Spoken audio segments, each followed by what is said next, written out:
Et dans le football, c'est le réalisme qui compte. Quand tu es réaliste, quand tu réussis à concrétiser les occasions que tu as, eh ben, tu ne peux que gagner.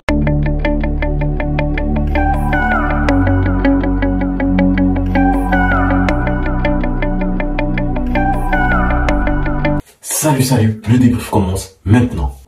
Les Parisiens s'imposent sur la pelouse sur un score de 5-0 face à une équipe d'Auxerre bien trop faible. Tu comprends que les Parisiens c'est un cran au-dessus.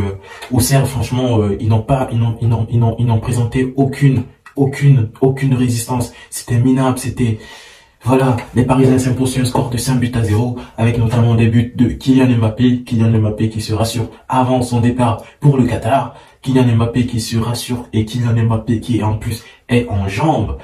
On note également un but d'Achraf Hakimi, de Carlos Soler, de Renato Sanchez et surtout, le premier but de qui? De Hugo Ekitike. Depuis son arrivée au Paris Saint-Germain, Hugo Ekitike n'avait pas encore marqué de but. Il inscrit ainsi son premier but.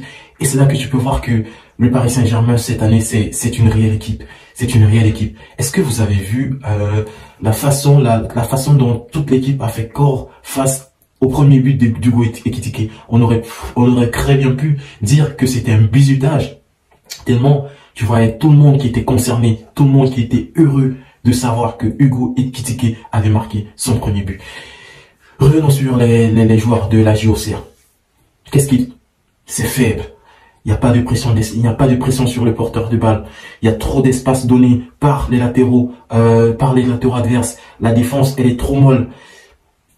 Tellement de choses qui portent à interrogation. Est-ce que cette équipe-là peut réellement se maintenir dans ce championnat, bien vrai qu'ils étaient face au Paris Saint-Germain qui est impitoyable actuellement. Et du côté des Parisiens, ils se rassurent, ils se donnent de la confiance, notamment pour la Coupe du Monde, mais voyons un peu plus loin, notamment pour le retour après Coupe du Monde, pour les huitièmes de finale de Champions League. Christophe Galtier qui valide un plan de jeu, qui marche. Neymar et Messi également très bon match. Match clair, match simple, match à la hauteur de leurs compétences et à la hauteur de leur qualité. Donc ils vont s'envoler pour le Qatar. On leur souhaite tout le plus grand bien du monde. Donc voilà, très belle performance des Parisiens, top performance des Parisiens.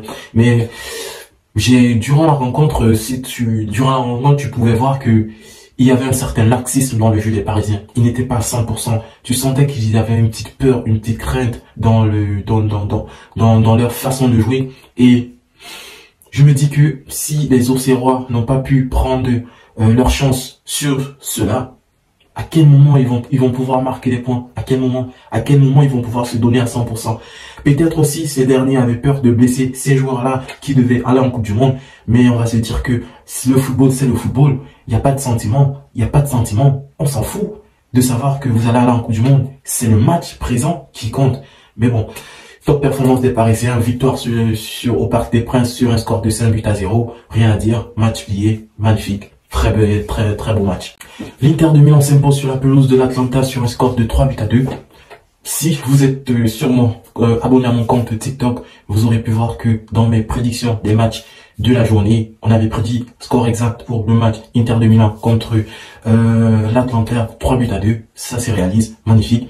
C'est un beau plus. Donc l'Inter de Milan s'impose sur la pelouse de l'Atalanta sur un score de 3-2, notamment avec un doublé d'Edin Dzeko, l'infatigable, l'immortel, toujours performant. C'est vraiment un plaisir pour moi. Malheureusement, son équipe nationale, la Bosnie-Herzégovine, n'est pas qualifiée pour la Coupe du Monde. Donc, il va devoir rester à la maison et regarder la Coupe du Monde comme nous tous, comme moi, comme lui. Bref, top performance de sa part. Du côté de l'Atalanta, c'est dommage. C'était un match où, à la première mi-temps, ils avaient la main sur le jeu. Ils ont réussi à marquer le premier but par l'intermédiaire de Lookman, mais ils n'ont pas réussi à marquer le deuxième but qui aurait pu assommer les Interistes. Malheureusement, ils ont laissé les Interistes revenir au score par l'intermédiaire de l'immortel Edin Dzeko. Ils partent à la mi-temps sur un score de 1 but partout. Et là, on peut se dire, qu'est-ce qui va se dire dans les vestiaires? Quelles seront les informations qui seront données dans les vestiaires? On doit aussi Il ne faut pas aussi oublier que nous sommes en Italie et les différentes équipes étant constituées à majorité par des Italiens, en connaissant que l'Italie n'est pas qualifiée pour la Coupe du Monde. Ce match de championnat, c'est comme un match normal. Il n'y a pas à prendre en compte le fait que certains joueurs doivent aller en Coupe du Monde parce que la majorité n'iront pas vu qu'ils sont tous pour la majorité italiens. Donc, ils arrivent, le match recommence un but partout. Ils se font punir à nouveau par l'immortel Edin Dzeko et voilà. Et un deuxième but en appelant un troisième, ils prennent un troisième but et ils réussissent à revenir au score 3 buts contre 2, mais malheureusement c'était trop tard. Donc je me dis que l'Atlanta ils ont réalisé un de leurs meilleurs matchs depuis pratiquement 4 ou 5 rencontres, mais ils ne sont pas récompensés à la juste mesure de leur travail. Les Interistes, quant à eux, ils n'ont pas montré quelque chose de si brillant que ça, mais ils ont été réalistes. Et dans le football, c'est le réalisme qui compte. Quand tu es réaliste, quand tu réussis à concrétiser les occasions que tu as, eh ben, tu ne peux que gagner. Donc, je suis vraiment désolé pour l'Atalanta qui plonge dans le classement. Malheureusement, l'Inter de Milan qui se rapproche du Napoli à la tête du championnat. Donc, on a hâte pour un retour, pour le retour on a hâte pour le retour de la Serie A.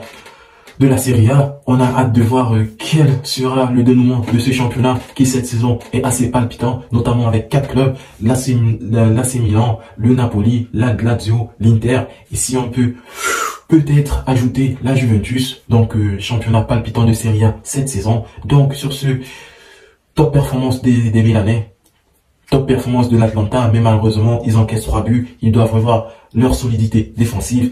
Mais bon, c'est le football, il faut un gagnant, il faut un perdant. Donc sur ce, je vous dis merci et ravi de savoir que vous êtes de plus en plus nombreux à suivre mes débriefs. Sur ce, je vous dis merci et au prochain débrief. Peace.